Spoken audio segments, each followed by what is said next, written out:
ഈ യൂതന്മാർ, ആര്യന്മാർ ഇതേപോലെ ഗ്യാസ് ചേമ്പറിലിട്ട് ഒരു കാലത്ത് കൊന്നൊടുക്കിയവരാണ് ഞങ്ങളെന്നൊക്കെ പറഞ്ഞുകൊണ്ട് ലോകത്തിന്റെ പിന്തുണ പിടിച്ചു പറ്റാൻ വേണ്ടിയുള്ള വ്യാജ പ്രചരണങ്ങൾ നടത്തുന്നുണ്ട്. ഹോളോകോസ്റ്റ് എന്താണ്? ഹിറ്റ്ലറുടെ നേതൃത്വത്തിൽ ഇതേ ജൂതന്മാരെ പണ്ട് കൊന്നൊടുക്കി എന്നാ പറയുന്നത്. ചരിത്രത്തിൽ ഇതൊക്കെ പുനഃപരിശോധന ആവശ്യമാണ്. 1933 ഖബാര ഉടമ്പടിയുണ്ട്. സാക്ഷാൽ അഡോൾഫ് ഹിറ്റ്ലറുമായി സയനിസ്റ്റുകൾ നടത്തിയ ഉടമ്പടിയുടെ പേരാണ് ഖബാര ഉടമ്പടി. എന്താണ് ഉടമ്പടി? ഹിറ്റ്ലറുടെ ഉൽപ്പന്നങ്ങൾ, നാസി പടയുടെ ഉൽപ്പന്നങ്ങൾ ലോക മാർക്കറ്റുകൾ വിറ്റ് അങ്ങനെ കോടിക്കണക്കിന് പണം സമ്പാദിക്കാൻ വേണ്ടി കരാറുണ്ടാക്കിയവരാണ് സയനിസ്റ്റുകൾ എന്നുള്ള ചരിത്രം വേറൊരു യാഥാർത്ഥ്യമാണ്. അപ്പോൾ അത്തരത്തിലുള്ള കൊടുക്കവാങ്ങലുകൾ നാസികളും ഇതേപോലെ സയനിസ്റ്റുകളും തമ്മിലുണ്ട്. ആ തരത്തിൽ ഈ അനുകമ്പയ്ക്കൊന്നും അർത്ഥമൊന്നുമില്ല.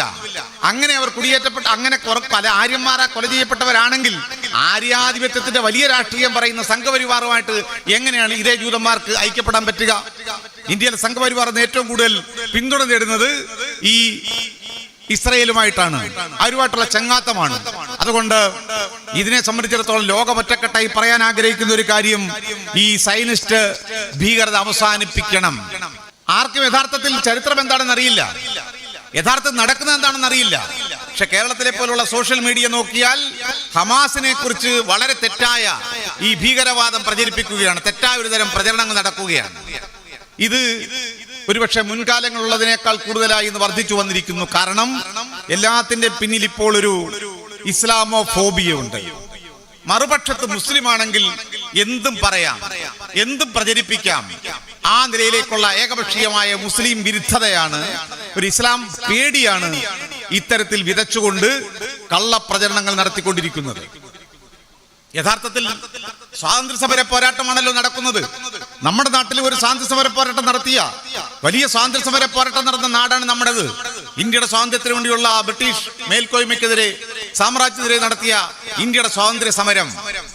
ആ സ്വാതന്ത്ര്യ സമരത്തിന്റെ ചരിത്രമുള്ള നമ്മുടെ മണ്ണിൽ നിന്നുകൊണ്ട് പൊരുതുന്ന പലസ്തീൻ അനുകൂലമായി നിലപാടെടുക്കേണ്ട ഒരു രാഷ്ട്രം എങ്ങനെയാണ് ഇപ്പോൾ പലസ്തീനെതിരായി ഇസ്രയേലിന് അനുകൂലമായി നിലപാടെടുക്കുന്നത്?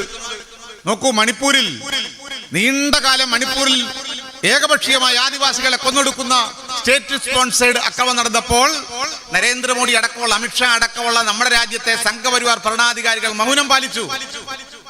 സ്വന്തം നാട്ടിൽ തദ്ദേശവാസികളെ, ആദിവാസികളെ ഇങ്ങനെ കൊല ചെയ്യുമ്പോൾ മൗനം പാലിച്ച ഒരു ഭരണകൂടം, നേരെ മറിച്ച് ഹമാസിന്റെ ചെറുത്തുനിൽപ്പുണ്ടായപ്പോൾ ദിവസങ്ങൾക്കുള്ളിൽ ഇസ്രയേലിന് അനുകൂലമായി നിലപാടെടുത്തത് നമുക്കറിയാം. സ്വാതന്ത്ര്യത്തിന്റെ വില അറിയാവുന്നവർക്ക്, സ്വാതന്ത്ര്യ സമര പോരാട്ടത്തിൽ പങ്കാളികളായവർക്ക് മറ്റൊരു നാട്ടിൽ നടക്കുന്ന സ്വാതന്ത്ര്യ സമര പോരാട്ടത്തെ തള്ളിപ്പറയാൻ സാധിക്കില്ല. എന്തുകൊണ്ടാണ് ഇന്ത്യയിലെ സംഘപരിവാറിന് പലസ്തീന്റെ സ്വാതന്ത്ര്യ സമര പോരാട്ടത്തെ അംഗീകരിക്കാൻ കഴിയാത്തത്? സംഘപരിവാറിനെ സംബന്ധിച്ചിടത്തോളം ഇന്ത്യയുടെ സ്വാതന്ത്ര്യ സമരത്തെ ഒറ്റിക്കൊടുത്ത ചരിത്രമാണ് അവർക്കുള്ളത്. ഇന്ത്യയുടെ സ്വാതന്ത്ര്യ സമരത്തിൽ യാതൊരു പങ്കും വഹിച്ചിട്ടില്ലാത്ത ഒരു വിഭാഗമാണ് ഇന്ത്യയിലെ സംഘപരിവാർ, RSS ഉൾപ്പെടെയുള്ള സംഘപരിവാർ. അതുകൊണ്ടാണ് അവർ ഇസ്രായേലിനെ അനുകൂലിക്കുന്നത് എന്ന കാര്യം നമ്മൾ മനസ്സിലാക്കണം. അതുകൊണ്ട് പലസ്തീൻ ആവശ്യപ്പെടുന്നത് അവർക്ക് സ്വതന്ത്രമായ പരമാധികാരം, അത് അവരുടെ അവകാശമാണ്. സ്വതന്ത്ര പാലസ്തീൻ എന്ന് പറയുന്നത് അറബ് വംശജരായ പലസ്തീൻ ജനതയുടെ അവരുടെ ജന്മാവകാശമാണ്, അത് അവരുടെ മനുഷ്യാവകാശമാണ്. അത് വകവെച്ചു കൊടുത്തേ പറ്റുകയുള്ളൂ. അതുകൊണ്ട് ഏകപക്ഷീയമായി പലസ്തീൻ ജനതയെ കൊന്നൊടുക്കിക്കൊണ്ട് ഈ വിഷയം പരിഹരിക്കാമെന്ന് ഇസ്രായേൽ വിചാരിക്കുന്നു എങ്കിൽ അതൊരിക്കലും നടക്കാൻ പോകുന്നില്ല. കാരണം എന്താ? പലസ്തീന്റെ ചരിത്രം അതാണ്, ചെറുത്തുനിൽപ്പിന്റെയും പോരാട്ടങ്ങളുടെയും ധീരമായ ചരിത്രമാണ്. അവിടെ കുട്ടികൾ മരിച്ചു വീഴുമ്പോൾ കുഞ്ഞുങ്ങളുടെ കൈകളിൽ എഴുതി വെക്കുന്നു അവരുടെ പേരുകൾ. കുട്ടികൾ കൈ നീട്ടിക്കൊണ്ടുവന്ന് മുതിർന്നവരോട് പറയുകയാണ് എന്റെ പേരെഴുതി വെക്കാൻ. എന്താ കാര്യം? മരിച്ചുപോയാൽ ആരാണ് മരിച്ചത് എന്ന് തിരിച്ചറിയാൻ കൈ നീട്ടി കയ്യിൽ പേരെഴുതുന്ന കുട്ടികളെയാണ് നമുക്ക് കാണാൻ കഴിയുക. അവർക്ക് ഭയമില്ല, കാരണം അവർ ജനിച്ചു വളർന്നത് ഈ കൂട്ടക്കൊലകളുടെ നടുവിലാണ്. അവർക്ക് വേണ്ടത് സ്വാതന്ത്ര്യമാണ്, ജനിച്ച മണ്ണിൽ ജീവിക്കാനുള്ള സ്വാതന്ത്ര്യം. ആ സ്വാതന്ത്ര്യം കിട്ടുന്നിടം വരെ അവർ പൊരുതുക തന്നെ ചെയ്യും. ഒരു ശക്തിക്കും അവരെ തോൽപ്പിക്കാൻ സാധിക്കുകയില്ല. അല്പം പോലും സ്വാതന്ത്ര്യമില്ലാത്ത രീതിയിലേക്ക് അവിടെ ജീവിക്കുന്ന മുഴുവൻ മനുഷ്യരെയും കൊന്നു തള്ളാനാണ്, പൂർണ്ണമായി കൂട്ടക്കൊല ചെയ്യാൻ വേണ്ടിയുള്ള ഒരു ആസൂത്രിതമായ വംശഹത്യാ പദ്ധതിയാണ് യഥാർത്ഥത്തിൽ ഇപ്പോൾ അരങ്ങേറിക്കൊണ്ടിരിക്കുന്നത്. അപ്പോഴും നമ്മൾ കാണുന്നത് അവിടെ ചെറുത്തു നിൽക്കുന്ന ഈ യുദ്ധമനമ്പിൽ നിന്നുകൊണ്ട് മുദ്രാവാക്യം വിളിക്കുന്ന, ചെറുത്തു നിൽക്കുന്ന പലസ്തീൻ ജനതയാണ്. അതുകൊണ്ട് സയനിസം പലസ്തീൻ ജനതയ്ക്ക് മാത്രം എതിരെ ഉള്ള ഒരു രാഷ്ട്രീയ നീക്കമല്ല എന്ന് കൂടി നാം മനസ്സിലാക്കണം. ഇത് ലോകത്തിന് തന്നെ വിനാശം വിതയ്ക്കുന്ന അപകടകരമായ ഒരു വംശീയ സാമ്രാജ്യത്വമാണ് ഈ ജൂയിഷ് സയനിസം എന്ന കാര്യം നിങ്ങൾ അറിയും. ലോകത്തെ ഏറ്റവും വലിയ ഭീകരവാദം സയനിസമാണ്. ഇന്ന് അത് പലസ്തീൻ ജനതയ്ക്കെതിരെ പ്രവർത്തിക്കുന്നു എങ്കിൽ ഈ സയനിസം ലോകത്തിന് മുഴുവൻ അപകടം വിതയ്ക്കുന്ന ഒരു വലിയ ദുരന്തമായി മാറുമെന്ന കാര്യത്തിൽ യാതൊരു തർക്കവുമില്ല. അതുകൊണ്ട് ലോകരാഷ്ട്രങ്ങൾ ഒറ്റക്കെട്ടായി നിന്നുകൊണ്ട് സയനിസത്തെ ചെറുക്കേണ്ടതുണ്ട്, സയനിസത്തെ തകർക്കേണ്ടതുണ്ട്. അല്ല എങ്കിൽ സയനിസത്തിന്റെ ചരിത്രമെടുത്ത് പരിശോധിച്ചാൽ നമുക്കറിയാം, ചരിത്രത്തിലുടനീളം അവർ അറബ് രാഷ്ട്രങ്ങളെയും ആഫ്രിക്കൻ രാഷ്ട്രങ്ങളെയും എല്ലാം എതിർത്ത ചരിത്രമാണ് നമുക്കുള്ളത്. ഏതാണ്ട് 1952 ടുണീഷ്യക്ക് സ്വാതന്ത്ര്യം കിട്ടാൻ വേണ്ടിയുള്ള പോരാട്ടം നടക്കുമ്പോൾ ആ ടുണീഷ്യയുടെ സ്വാതന്ത്ര്യ സമരത്തെ എതിർത്ത ചരിത്രമാണ് സയനിസ്റ്റുകളുടേത്. 57 ഈജിപ്തിനെതിരെ ബോംബ് വർഷം നടത്തിക്കൊണ്ട് ഈജിപ്തിനെതിരെ യുദ്ധം പ്രഖ്യാപിച്ച ചരിത്രമാണ് സയനിസ്റ്റുകൾക്കുള്ളത്. 86 ലിബിയയുടെ സ്വാതന്ത്ര്യത്തിന് വേണ്ടിയുള്ള ലിബിയക്കെതിരെ യുദ്ധം പ്രഖ്യാപിച്ചവരാണ് സയനിസ്റ്റുകൾ. അങ്ങനെ ലോകത്തിന് മുഴുവൻ അത് അപകടമാണ്. ഒരുപക്ഷെ അത് തിരിച്ചറിയുന്നത് കൊണ്ടാണ് ഇപ്പോൾ നമുക്കറിയാം ലാറ്റിൻ അമേരിക്കൻ രാജ്യങ്ങൾ, ബൊളീവിയ അടക്കമുള്ള ലാറ്റിൻ അമേരിക്കൻ രാജ്യങ്ങൾ സയനിസത്തിനെതിരെ നിലപാടെടുത്തിരിക്കുന്നു. ഇസ്രയേലുമായിട്ടുള്ള നയതന്ത്ര ബന്ധങ്ങൾ അവർ വിച്ഛേദിച്ചിരിക്കുന്നു. ആ നിലയിൽ സയനിസത്തെ നമ്മൾ മനസ്സിലാക്കണം, ഇത് വളരെ അപകടകരമാണ്. അമേരിക്കയും ഇസ്രയേലും തമ്മിലുള്ള വലിയ അന്താരാഷ്ട്ര ഗൂഢാലോചന, അതിന്റെ അടിസ്ഥാനത്തിലാണ് ഇപ്പോൾ ഈ ഒരു പലസ്തീൻ ഓപ്പറേഷൻ നടന്നുകൊണ്ടിരിക്കുന്നത്. അതുകൊണ്ട് യഥാർത്ഥത്തിൽ അവർ ആഗ്രഹിക്കുന്നത് പലസ്തീനെ പൂർണ്ണമായി തുടച്ചു നീക്കുകയാണ്. അതുകൊണ്ടാണ് ഇപ്പോൾ തൽക്കാലം വെടിനിർത്തൽ എന്നൊക്കെ പറയുന്നത് എന്താണ്? കുടിയൊഴിഞ്ഞു പോകാൻ വേണ്ടിയുള്ള സമയമാണ്. അല്പം ഏതാനും മണിക്കൂറുകൾ വേണമെങ്കിൽ അല്പം ഇടവേള കൊടുക്കാം. അവസാനത്തെ മനുഷ്യനും ഗസയിൽ നിന്ന് ഒഴിഞ്ഞു പോകണം. ഈ പലസ്തീൻ പ്രദേശം മുഴുവൻ പിടിച്ചെടുത്ത് അറബ് ജനതയെ പൂർണ്ണമായി തുടച്ചു മാറ്റുക എന്ന പൊളിറ്റിക്കൽ അജണ്ടയുടെ ഭാഗമായതുകൊണ്ടാണ് ഒരേ സമയം ഇതേപോലുള്ള അതിക്രമങ്ങൾ നടന്നുകൊണ്ടിരിക്കുന്നത്. മാത്രമല്ല, അയൽ രാജ്യങ്ങൾക്കെല്ലാം എതിരെ, സിറിയയ്ക്കൊക്കെ എതിരെ ഒരേ സമയം ബോംബാക്രമണം നടത്തിക്കൊണ്ടിരിക്കുന്നു. അതുകൊണ്ട് തീർച്ചയായും ഇത് അപകടകരമായ ഒരു കാര്യമാണ്. ഇനിയും അതുകൊണ്ടാണ് ആന്റണി ഗുട്ടറാസ് ഒരു നിലപാടെടുത്തത്. ഐക്യരാഷ്ട്രസഭയുടെ സെക്രട്ടറി ജനറൽ ധീരമായ ഒരു നിലപാടെടുക്കുമ്പോൾ ആ നിലപാടെടുത്തതിന്റെ പിന്നാലെ ഇസ്രയേൽ ആവശ്യപ്പെട്ടത് അങ്ങനെയാണെങ്കിൽ നിങ്ങൾ രാജിവെച്ചു പോകണമെന്നാണ്.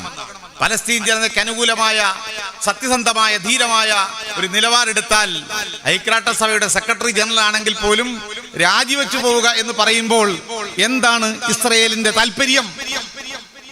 മനുഷ്യത്വത്തോടൊപ്പം നിൽക്കുക എന്നുള്ളതല്ല, നീതിക്കൊപ്പം നിൽക്കുക എന്നല്ല. നമുക്കറിയാം, യുദ്ധ കരാറുകളുണ്ട്, ജനീവ കരാർ ഉൾപ്പെടെയുള്ള എത്രയോ കരാറുകളുണ്ട്. യുദ്ധത്തിൽ പാലിക്കേണ്ട മര്യാദകളുണ്ട്. പൗരന്മാരെ കൊല്ലാൻ പാടില്ല, സിവിലിയൻസിനെ കൊല്ലാൻ പാടില്ല, അവർക്ക് മേൽ ബോംബ് വർഷിക്കാൻ പാടില്ല, സ്ത്രീകൾ ആക്രമിക്കപ്പെടാൻ പാടില്ല, കുട്ടികൾ, വൃദ്ധർ അവർ ആക്രമിക്കപ്പെടാൻ പാടില്ല, അവർക്കൊക്കെ സംരക്ഷണം കൊടുക്കണമെന്ന് പറയുന്ന യുദ്ധ കരാറുകളുണ്ട്, ഉടമ്പടികളുണ്ട്. അത്തരം അന്താരാഷ്ട്ര കരാറുകൾ മുഴുവൻ ഇന്ന് ഇസ്രയേൽ ലംഘിച്ചുകൊണ്ടിരിക്കുകയാണ്. അവർക്ക് നിയമം ബാധകമല്ല. ലോകത്ത് ഒരു നിയമവും ഇന്ന് ഈ ഇസ്രയേലിന് എന്ന് പറയും തമ്മാടി രാഷ്ട്രത്തിന് ബാധകമല്ല. ഒന്നും അവർ അനുസരിക്കാൻ ബാധകമല്ല. അവർ നടത്തുന്നത് ഏകപക്ഷീയമായ ഈ തരത്തിലുള്ള കയ്യേറ്റമാണ്, കുടിയേറ്റമാണ്, ആക്രമണമാണ്. അതുകൊണ്ട് ഇവരെ പിടിച്ചു കെട്ടേണ്ടത് ലോകത്തിന്റെ ആവശ്യമാണ്. ഇന്ത്യയെ സംബന്ധിച്ചിടത്തോളം നമ്മളെപ്പോലുള്ളവർ സ്വാതന്ത്ര്യത്തിന്റെ വിലയേറിയാവുന്നവരാണ്. നമ്മൾ സ്വാതന്ത്ര്യ പോരാട്ടങ്ങളിൽ രക്തസാക്ഷികളായവരാണ് നമ്മൾ. അതുകൊണ്ടാണ് ഇന്ത്യയിലെ ജനങ്ങൾ മതത്തിനും ജാതിക്കുമൊക്കെ അതീതമായി പൊരുതുന്ന പാലസ്തീനോടൊപ്പം നിലകൊള്ളുന്നത്, ഐക്യദാർഢ്യ സമ്മേളനങ്ങൾ നടത്തുന്നത്. അതുകൊണ്ട് പ്രിയമുള്ളവരെ, പലസ്തീന്റെ ഈ നൊമ്പരം, ആ നൊമ്പരം നമ്മുടെ നൊമ്പരമാണ്. അത് എത്രയും വേഗം അവസാനിപ്പിക്കാനുള്ള ശക്തമായ സമ്മർദ്ദം, നമ്മുടെ ഈ പ്രതിഷേധങ്ങൾക്ക് അർത്ഥമുണ്ടാകുന്നത് എപ്പോഴാണ്? ഈ പ്രതിഷേധങ്ങൾ ലോകത്തിന് മുമ്പിലുണ്ട്. അതുകൊണ്ട് ലോകത്തെമ്പാടും അടങ്ങിയിരിക്കുകയല്ല, ഈ ക്രൂരതയ്ക്കെതിരായ നിലപാട് എടുക്കുകയും പ്രതിഷേധങ്ങൾ ഉയരുകയും അതിശക്തമായ സമ്മർദ്ദം ഉണ്ടാവുകയും ചെയ്യേണ്ടത് ആവശ്യമാണ്. അതുകൊണ്ട് ഇത്തരം പ്രതിഷേധങ്ങൾക്കെല്ലാം രാഷ്ട്രീയമായ അതിന്റെ ന്യായങ്ങളുണ്ട്. ഇന്ന് നമുക്കറിയാം, ലാറ്റിൻ അമേരിക്കൻ രാജ്യങ്ങളെ സംബന്ധിച്ച് ഞാൻ പറഞ്ഞു, ബൊളീവിയയിലെ, ചിലിയിലെ, കൊളംബിയയിലെ, സൗത്ത് ആഫ്രിക്ക തുടങ്ങിയ രാജ്യങ്ങളിലെല്ലാം ഇത്തരത്തിൽ ശക്തമായ നിലപാടുകൾ എടുത്തുകൊണ്ട് പലസ്തീൻ ജനതയ്ക്ക് അനുകൂലമായി, ഈ അറബ് ജനതയ്ക്ക് അനുകൂലമായ ശക്തമായ നിലപാടെടുക്കുന്നു. അത് ഞാൻ സൂചിപ്പിച്ചതുപോലെ വലിയ രാജ്യങ്ങൾ പോലും ലക്ഷക്കണക്കിന് ജനങ്ങൾ ഇന്ന് ഐക്യദാർഢ്യ റാലികളിൽ പങ്കെടുത്തുകൊണ്ട് പലസ്തീനെ പിന്തുണയ്ക്കുന്നു. അതുകൊണ്ട് പലസ്തീൻ എന്നത് അറബ് ജനതയുടെ പലസ്തീൻ ജനതയുടേത് ജന്മാവകാശമാണ്. അവർ നടത്തുന്നത് ലോക ചരിത്രത്തിലെ ഏറ്റവും വലിയ സ്വാതന്ത്ര്യ സമര പോരാട്ടമാണ്. അവർ നടത്തുന്നത് മനുഷ്യാവകാശങ്ങൾക്ക് വേണ്ടിയുള്ള, പൗരാവകാശങ്ങൾക്ക് വേണ്ടിയുള്ള പോരാട്ടമാണ്, ജീവന് വേണ്ടിയുള്ള പോരാട്ടമാണ്. ആ പോരാട്ടം വിജയിക്കേണ്ടതുണ്ട്. ലോകം ആഗ്രഹിക്കുന്നത്, ധാർമ്മികമായി നമ്മൾ ആഗ്രഹിക്കുന്നത് പലസ്തീൻ ജനതയുടെ പോരാട്ടം നീതിക്ക് വേണ്ടിയുള്ള പോരാട്ടമായതുകൊണ്ട്, സത്യത്തിന് വേണ്ടിയുള്ള പോരാട്ടമായതുകൊണ്ട് ആ പോരാട്ടം പരാജയപ്പെടുകയില്ല. എത്രമാത്രം ഭീകരമായ അതിക്രമങ്ങൾ നടത്തിയാലും എന്നെ സംബന്ധിച്ചിടത്തോളം ഞാൻ ചരിത്രത്തെ സാക്ഷി നിർത്തി പറയാൻ ആഗ്രഹിക്കുന്നത്, പലസ്തീൻ ജനതയുടെ പോരാട്ടത്തെ അടിച്ചമർത്തി ഇല്ലാതാക്കാൻ എത്രമാത്രം ശ്രമിച്ചാലും, എത്ര സാമ്രാജ്യ ശക്തികൾ പിന്തുണച്ചാലും, ഇസ്രയേൽ എന്ന് പറയുന്ന ഈ തെമ്മാടി രാഷ്ട്രത്തിന് പലസ്തീൻ ജനതയുടെ സ്വാതന്ത്ര്യ അഭിലാഷങ്ങളെ എന്നേക്കുമായി കുഴിച്ചുകൂടാൻ സാധിക്കുകയില്ല. എല്ലാ എതിർപ്പുകളെയും അതിജീവിച്ചുകൊണ്ട് പലസ്തീൻ ജനത ഫിനിക്സ് പക്ഷിയെ പോലെ ഉയർത്തെഴുന്നേൽക്കും. നമുക്കറിയാം, ഒരു ചൊല്ലുണ്ട്, നിങ്ങൾക്ക് ഒരു വിമോചന പോരാളിയെ വേണമെങ്കിൽ തുറുങ്കിലടയ്ക്കാം, പക്ഷേ ഒരു വിമോചന പോരാട്ടത്തെ തുറുങ്കിലടയ്ക്കാൻ സാധിക്കുകയില്ല. നിങ്ങൾക്ക് ഒരു വിമോചന പോരാളിയെയോ വിമോചന പോരാളികളെയോ കൊലപ്പെടുത്താം, കൊല ചെയ്യാം, പക്ഷേ വിമോചനത്തിന് വേണ്ടിയുള്ള, സ്വാതന്ത്ര്യത്തിന് വേണ്ടിയുള്ള ജനതയുടെ അഭിലാഷത്തെയും പോരാട്ടത്തെയും എന്നേക്കുമായി തുറുങ്കിലടയ്ക്കാനോ ഇല്ലായ്മ ചെയ്യാനോ നിങ്ങൾക്ക് സാധിക്കുകയില്ല. അതുകൊണ്ട് പലസ്തീൻ പോരാട്ടം അങ്ങനെ അസ്തമിക്കുമെന്ന് വിചാരിക്കേണ്ട. അവർ ചരിത്ര ധീരതയുള്ള മനുഷ്യരാണ്, ഈ പ്രശ്നങ്ങൾ കണ്ടു വളർന്നവരാണ്, വലിയ കരുത്തുള്ളവരാണ്. ലോകത്തെമ്പാടുമുള്ള നീതിക്ക് വേണ്ടിയുള്ള പോരാട്ടത്തിന്റെ ഊർജമായി ഇന്ന് പലസ്തീൻ മാറിയിരിക്കുന്നു, പലസ്തീൻ ജനതയുടെ പോരാട്ടം മാറിയിരിക്കുന്നു. അതുകൊണ്ട് പലസ്തീന്റെ പോരാട്ടം വിജയിക്കേണ്ടത് നമ്മുടെയൊക്കെ ആവശ്യമാണ്. ആ അർത്ഥത്തിൽ എല്ലാവിധമായ പിന്തുണയും ആ ജനതയ്ക്ക് കൊടുക്കാൻ നമ്മൾ ബാധ്യസ്ഥരാണ്. നമ്മൾ ഒരിക്കൽ കൂടി ആഗ്രഹിക്കുന്നത്, എത്രയും വേഗം ഈ ഏകപക്ഷീയമായ ഇസ്രയേലിന്റെ കൊടും ക്രൂരതകൾ അവസാനിപ്പിക്കാൻ ലോകം മുന്നോട്ട് വരും എന്നാണ്. ആ നിലയ്ക്ക് വലിയ രാഷ്ട്രീയ നിലപാടുകൾ ലോകത്തുണ്ടാകും എന്നാണ്. ഇന്ത്യ നിലപാട് തിരുത്തണം. കാരണം ഈ രാജ്യത്തെ പൗരന്മാർ എന്ന നിലയിൽ ഭരണകൂടത്തോട് നമ്മൾ പറയുന്നു, ഈ രാജ്യം പൈതൃകമായി സ്വീകരിച്ച, പലസ്തീൻ അനുകൂലമായി സ്വീകരിച്ച ഇന്ത്യയുടെ നിലപാടിനോടൊപ്പം നിന്നുകൊണ്ട് ഇന്ത്യ ഗവൺമെന്റും നിലപാടെടുക്കണം, നിലപാട് തിരുത്തണം. പലസ്തീൻ, സ്വതന്ത്ര പലസ്തീൻ എന്ന് പറയുന്ന അവരുടെ ആവശ്യത്തിനോടൊപ്പം നിന്നുകൊണ്ട് ശക്തമായ നിലപാടെടുക്കാൻ ഇന്ത്യ എന്ന രാഷ്ട്രം തയ്യാറാകണമെന്നാണ് ഈ രാജ്യത്തെ പൗരന്മാരെന്ന നിലയിൽ ഭരണകൂടത്തോട് നമ്മൾ പറയാൻ ആഗ്രഹിക്കുന്നത്. ആക്രമണമാണ് ഇസ്രയേൽ എന്ന് പറയുന്ന ഈ രാഷ്ട്രം. അങ്ങനെ ഒരു രാഷ്ട്രമെന്നൊന്നും വിളിക്കാനുള്ള അർഹതയൊന്നും ഇസ്രയേലിനില്ല. പക്ഷേ ഇവിടുത്തെ സാമ്രാജ്യത്തെ രാഷ്ട്രങ്ങൾ വകവെച്ചു കൊടുത്ത ഈ ഒക്യുപ്പൈഡ് അറബ് മണ്ണ് കയ്യേറി പിടിച്ചടക്കി കൃത്രിമമായി സ്ഥാപിച്ച ഇസ്രയേൽ എന്ന ഈ ധിക്കാര രാഷ്ട്രം ചെയ്തുകൊണ്ടിരിക്കുന്നത് സമാനതയില്ലാത്ത ക്രൂരതകളാണ്.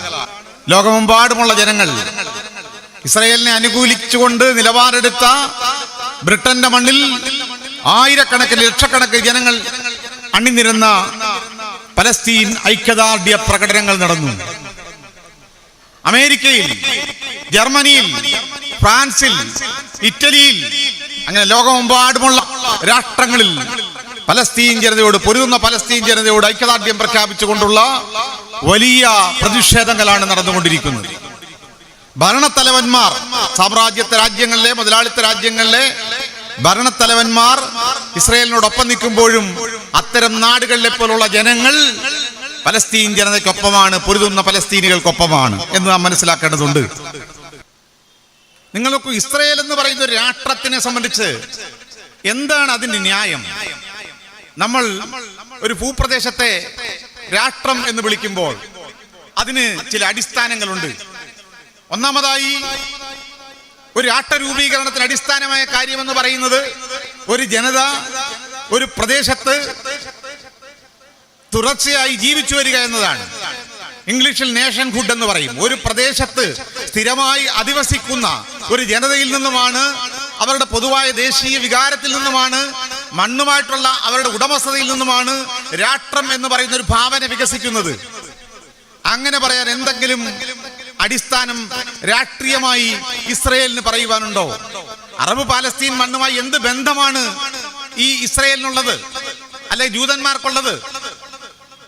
1947-48 പലസ്തീന് വേണ്ടിയുള്ള രാഷ്ട്രം, ഇസ്രയേലിന് വേണ്ടിയുള്ള രാഷ്ട്ര രൂപീകരണ സന്ദർഭം നടക്കുമ്പോൾ, അഥവാ ഇസ്രയേൽ എന്ന് പറയുന്ന ഒരു രാഷ്ട്രം ഇങ്ങനെ നിർമ്മിക്കണം, രൂപീകരിക്കണം എന്ന് ബ്രിട്ടൻ തീരുമാനിക്കുമ്പോൾ അവിടെ ഈ പലസ്തീൻ പ്രദേശത്ത് ജൂതന്മാരുടെ ജനസംഖ്യ വളരെ കുറവാണ്. 3% മാത്രമാണ് അവിടെ ജൂതന്മാരുള്ളത്.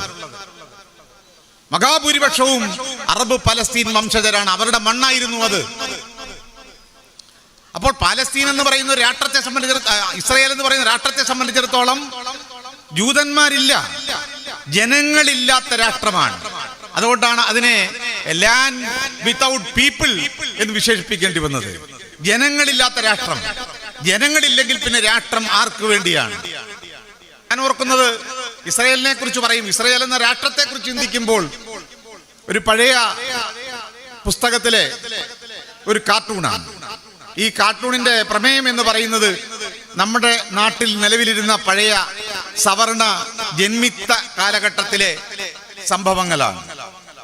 ഒരു സവർണനായ ജന്മി, അയാൾ ദളിതനായ അടിസ്ഥാന വർഗത്തിൽപ്പെട്ടവന്റെ ഭൂമി മുഴുവൻ അപഹരിച്ചെടുക്കുന്നു. ഒരു പരാതിയുമായി ഈ ദളിത വംശത്തിൽപ്പെട്ട ആൾ മജിസ്ട്രേറ്റിന്റെ മുമ്പിൽ വരികയാണ്, ജഡ്ജിയുടെ മുമ്പിൽ വരികയാണ്. ഇതാ ഇയാൾ, ഈ ജന്മി എന്റെ ഭൂമിയെല്ലാം പിടിച്ചെടുത്തിട്ട് എന്നെ പെരുവഴിയിലാക്കിയിരിക്കുന്നു, അനാഥനാക്കിയിരിക്കുന്നു എന്ന് പരാതി പറയുമ്പോൾ ഈ ജഡ്ജി ജന്മിയോട്, ഈ സവർണ മാടമ്പിയോട് ഒരു ചോദ്യം ചോദിക്കുന്നുണ്ട്. എവിടെയാണ് നിങ്ങളുടെ ഭൂമി? എവിടെയാണ് നിങ്ങളുടെ ഭൂമി? ജന്മി പറയുന്ന മറുപടി, എന്റെ ഭൂമിക്ക് അതിരുകളില്ല, എന്റെ ഭൂമിക്ക് അതിരുകളില്ല, ഇതെല്ലാം എന്റെ ഭൂമിയാണ്. ഇതുപോലെയാണ് ഇസ്രയേൽ. അതിരുകളില്ലാത്ത ഒരു രാഷ്ട്രമാണ് ഇസ്രയേൽ. അതിങ്ങനെ അനുദിനം വികസിപ്പിച്ചുകൊണ്ടേയിരിക്കുന്നു. കൂടുതൽ പലസ്തീന്റെ മണ്ണ് വെട്ടിപ്പിടിച്ച് അത് അപകരിച്ച് പലസ്തീനികളെ ഇങ്ങനെ കുടിയൊഴിപ്പിച്ചും അവരെ ആട്ടിയോടിച്ചും കൊലപ്പെടുത്തിയും ഇങ്ങനെ വികസിച്ചുകൊണ്ടേയിരിക്കുന്ന അതിരുകളില്ലാത്ത ഒരു രാഷ്ട്രമായിട്ടാണ് ഇന്ന് ഇസ്രയേൽ മാറിക്കൊണ്ടിരിക്കുന്നത്. മറ്റൊന്ന്, ഇസ്രയേൽ എന്ന് പറയുന്ന രാഷ്ട്രത്ത് എവിടുന്നാണ്? യൂറോപ്പിൽ നിന്ന് കുടിയേറിയവരാണ്. ചരിത്രമൊന്നും വിശദീകരിച്ച് ഞാൻ പറയുന്നില്ല.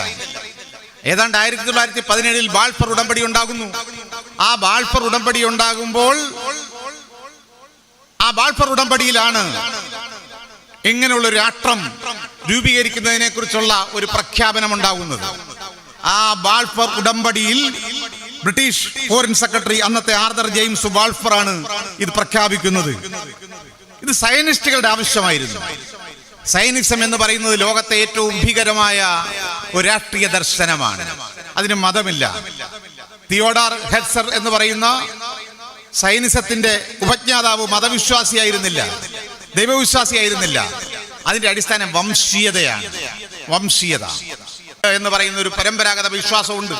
ആ വിശ്വാസത്തിന്റെ അടിസ്ഥാനത്തിലുള്ള ജൂതന്മാരുടെ ആഗ്രഹം നിവർത്തി കൊടുക്കാൻ നിങ്ങൾക്കൊരു രാഷ്ട്രം തരാം എന്ന ബ്രിട്ടന്റെ ആ ഉറപ്പിന്റെ അടിസ്ഥാനത്തിലാണ് പിന്നീട് ഈ ബാൾഫർ പ്രഖ്യാപനം വരുന്നത്. എന്താണെങ്കിലും ഈ പ്രഖ്യാപനം വരുമ്പോൾ യഥാർത്ഥത്തിൽ ബ്രിട്ടൻ പിന്തുണയ്ക്കുന്നു. അത് 1918 ആവുമ്പോൾ അന്നത്തെ അമേരിക്ക, വുഡ്രോ വിൻസന്റെ നേതൃത്വത്തിൽ അമേരിക്ക അതിനെ പിന്തുണയ്ക്കുന്നു. അന്നും ഇന്നും അമേരിക്ക ഈ ഒക്യുപ്പൈഡ് ഇസ്രയേലിന് ഒപ്പമാണ്. പക്ഷേ ഇസ്രയേൽ എന്ന് പറയുന്ന രാഷ്ട്രം രൂപീകരിക്കുമ്പോൾ അവിടെ ആരും ഉണ്ടായിരുന്നില്ല. അങ്ങനെയാണ് യൂറോപ്പിലെമ്പാടും ചിതറിക്കിടക്കാണ്, പല രാജ്യങ്ങളെ ചിതറിക്കിടക്കുന്ന ജൂതന്മാരെ കൊണ്ടുവരികയാണ്. ആയിരക്കണക്കിന് ലക്ഷക്കണക്കിന് ജൂതന്മാർ യൂറോപ്പിന്റെ നാനാഭാഗങ്ങളിൽ നിന്ന്, രാജ്യങ്ങളിൽ നിന്ന് ഈ പൊതു ആഹ്വാന പ്രകാരം ഇങ്ങനെ ഒക്യുപ്പൈ ചെയ്യാൻ വേണ്ടി അറബ് മണ്ണിലേക്ക് വരുന്ന കാഴ്ചയാണ് നമ്മൾ കാണുന്നത്. അപ്പൊ അതുകൊണ്ട് ഇതൊരു വംശീയ രാഷ്ട്രത്തിന്റെ അടിസ്ഥാനം വംശീയതയാകാൻ പാടില്ല. ലോകത്തിന്റെ ഏത് ഭാഗത്തു നിന്ന് ഒരാൾക്ക് ഇസ്രയേൽ വന്നാലും അയാൾ ജൂതനാണെങ്കിൽ പൗരത്വം കിട്ടും. നമുക്കറിയാം, അങ്ങനെ ഒരു പൗരത്വം ഒന്നും ലോകത്തില്ല. ഒരു ഇന്ത്യക്കാരൻ ഇവിടെ ജനിക്കണം, പൗരത്വം കിട്ടണമെങ്കിൽ. ഇവിടെ ജനിച്ചാൽ പോലും പൗരത്വം കിട്ടുകയില്ല. പുതിയ കാലത്ത് നിയമങ്ങൾ വന്നു, പൗരത്വ ഭേദഗതി നിയമം വന്നപ്പോൾ ഇവിടെ ജനിച്ചാൽ പോലും അവർ മുസ്ലിം ആണെങ്കിൽ പൗരത്വം കൊടുക്കേണ്ടതില്ല എന്ന് തീരുമാനിച്ച ഒരു രാജ്യമാണ് നമ്മുടേത്. പക്ഷെ ഇസ്രയേലിന്റെ പ്രശ്നം എന്താ? ലോകത്തിന്റെ ഏത് ഭാഗത്തുമുള്ളൊരു ജൂതൻ ഇസ്രയേലി വന്നാൽ അവന് പൗരത്വം ലഭിക്കും. ഇപ്പൊ പൗരത്വത്തിന്റെ അടിസ്ഥാനം എന്താ? ജനനമല്ല, പകരം വംശീയതയാണ്, ഒരു ജാതിയാണ്. അത്തരത്തിലുള്ള അപകടകരമായ ഒരു പൗരത്വ സങ്കല്പമാണ് യഥാർത്ഥ സൈനിസത്തിനുള്ളത്, ഈ ജൂതന്മാർക്കുള്ളത്. പിന്നീട് നമുക്കറിയാം, ഈ ഇസ്രയേൽ രാഷ്ട്രത്തിനെ അംഗീകരിച്ചുകൊണ്ട് ഐക്യരാഷ്ട്രസഭയുടെ പ്രമേയം വരുന്നു. 1948 ഐക്യരാഷ്ട്രസഭയുടെ പ്രമേയം പാസാക്കി. ആ പ്രമേയത്തിലൂടെയാണ് ഇസ്രയേൽ എന്ന് പറയുന്ന രാഷ്ട്രം 1949 യാഥാർത്ഥ്യമാകുന്നത്. അന്നു മുതൽ തുടങ്ങിയ സംഘർഷത്തിന്റെ തുടർച്ചയാണ് ഇപ്പോൾ നമ്മൾ കണ്ടുവരുന്നത്. എന്താണ് ഈ സംഘർഷം? പലസ്തീൻ മേഖല ഒന്നായി എടുത്തുകൊണ്ടാണ്, പലസ്തീന്റെ മണ്ണെടുത്തുകൊണ്ടാണ്, അവരെ ആട്ടി ഓടിച്ചുകൊണ്ടാണ്, അവരെ പുറന്തള്ളിക്കൊണ്ടാണ് കൃത്രിമമായി ഐക്യരാഷ്ട്രസഭയുടെ പിന്തുണയോടെ, ഈ കൊളോണിയൽ രാഷ്ട്രങ്ങളുടെ പിന്തുണയോടെ ഈ ഇസ്രയേൽ നിലവിൽ വരുന്നത്. സ്വാഭാവികമായും അവിടെ ജനിച്ചു വളർന്ന ജനങ്ങൾ, അടിസ്ഥാന ജനത, തദ്ദേശവാസികളായ അറബ് ജനത, അവരുടെ അവകാശങ്ങൾക്ക് വേണ്ടിയുള്ള പോരാട്ടങ്ങൾ നടന്നു. ആ പോരാട്ടങ്ങളാണ് പിന്നീട് നമ്മൾ കാണുന്ന തുടർച്ചയായ യുദ്ധങ്ങൾ. 49 യുദ്ധം, 67 യുദ്ധം, അതേപോലെ യോങ്കിപ്പൂർ 72, 73 യുദ്ധം. ഇങ്ങനെ തുടർച്ചയായ യുദ്ധങ്ങളാണ്. ഓരോ യുദ്ധങ്ങളിലും പലസ്തീനികളെ കൊന്നൊടുക്കുകയാണ്, അറബ് വംശജരെ കൊന്നൊടുക്കുന്ന കാഴ്ചയാണ് നമ്മൾ കാണുന്നത്. പ്രിയമുള്ള, അത്തരം നിരന്തരമായ അതിക്രമങ്ങൾ നേരിട്ടൊരു ജനതയാണ്, കൂട്ടക്കൊലകൾ നേരിട്ടൊരു ജനതയാണ് പലസ്തീൻ ജനത. അതുകൊണ്ടാണ് ഇന്ത്യയെ പോലുള്ള പല രാജ്യങ്ങളും ഈ പലസ്തീൻ ജനതയുടെ പോരാട്ടത്തെ പിന്തുണച്ചത്. ഇപ്പോൾ ഏറ്റവും ഒടുവിൽ നടന്നത് എന്താണ്? ഈ 100 വർഷമായി നിരന്തരമായി വേട്ടയാടപ്പെടുകയും കൊല ചെയ്യപ്പെടുകയും ചെയ്യുന്ന പലസ്തീൻ ജനത അവന്റെ പ്രശ്നങ്ങൾ ലോകത്തിന് മുമ്പിൽ എത്തിക്കുവാൻ, അവന്റെ യാഥാർത്ഥ്യങ്ങൾ ലോകത്തോട് പറയുവാൻ, ലോക പിന്തുണ കിട്ടുവാൻ നിസ്സഹായരായ ആ മനുഷ്യരുടെ ചെറുത്തുനിൽപ്പാണ് യഥാർത്ഥത്തിൽ ഗസയിൽ ഹമാസ് നടത്തിയത് പ്രതിരോധം എന്ന് പറയുന്നത്. ഹമാസിനെ സംബന്ധിച്ചിടത്തോളം ഇന്ന് പലരും പറയുന്നത് പോലെ തീവ്രവാദ സംഘടനയാണോ? ഹമാസിനെ ഭീകരവാദം എന്ന് വിളിക്കുന്നുവെങ്കിൽ ആ വിളിയായിരിക്കും, ആ പ്രയോഗമായിരിക്കും ഒരുപക്ഷെ ആധുനിക ലോകത്തെ ഏറ്റവും വലിയ ഭീകരവാദം എന്ന് ഞാൻ പറയും. കാരണം ഹമാസിനെ അങ്ങനെ വിളിക്കാൻ സാധിക്കുകയില്ല. 2006 പലസ്തീൻ പാർലമെന്റിലേക്ക് നടന്ന പൊതു തിരഞ്ഞെടുപ്പിൽ ജനങ്ങളുടെ പിന്തുണയോടെ വോട്ട് വാങ്ങി അധികാരത്തിൽ വന്ന പാലസ്തീൻ പാർലമെന്റിൽ ഭൂരിപക്ഷം നേടിയ ഒരു പ്രസ്ഥാനമാണ് ഹമാസ് എന്ന് പറയുന്നത്. തെരഞ്ഞെടുപ്പിലൂടെ ജനങ്ങൾ പിന്തുണച്ച് പാർലമെന്റിൽ എത്തിച്ച ഒരു പ്രസ്ഥാനത്തെ, ഒരു ജനാധിപത്യ പ്രസ്ഥാനത്തെ എങ്ങനെയാണ് നമുക്ക് ഭീകരവാദ പ്രസ്ഥാനം എന്ന് വിളിക്കാൻ പറ്റുക? തീവ്രവാദ പ്രസ്ഥാനം വിളിക്കാൻ പറ്റുക? അതൊരു ജനകീയ പ്രസ്ഥാനമാണ്, ജനാധിപത്യ പ്രസ്ഥാനമാണ്. ആ ജനാധിപത്യ പ്രസ്ഥാനമാണ് ഇപ്പോൾ ഏറ്റവും ഒടുവിലായി അവർ ഒരു ചെറുത്തുനിൽപ്പിന്, സ്വാഭാവികമായ ഒരു പ്രതികരണത്തിന് അവർ തയ്യാറായത്. ആ പ്രതികരണത്തിന്റെ പേരിലാണ് ഇപ്പോൾ ലോകം നമ്മുടെ നാട്ടിൽ പോലും അവരെ അപലപിക്കുന്നത്. എന്തെല്ലാം ഇവിടെ പറഞ്ഞതുപോലെയുള്ള കപട പ്രചരണങ്ങളാണ് നമ്മുടെ നാട്ടിൽ നടത്തിക്കൊണ്ടിരിക്കുന്നത്.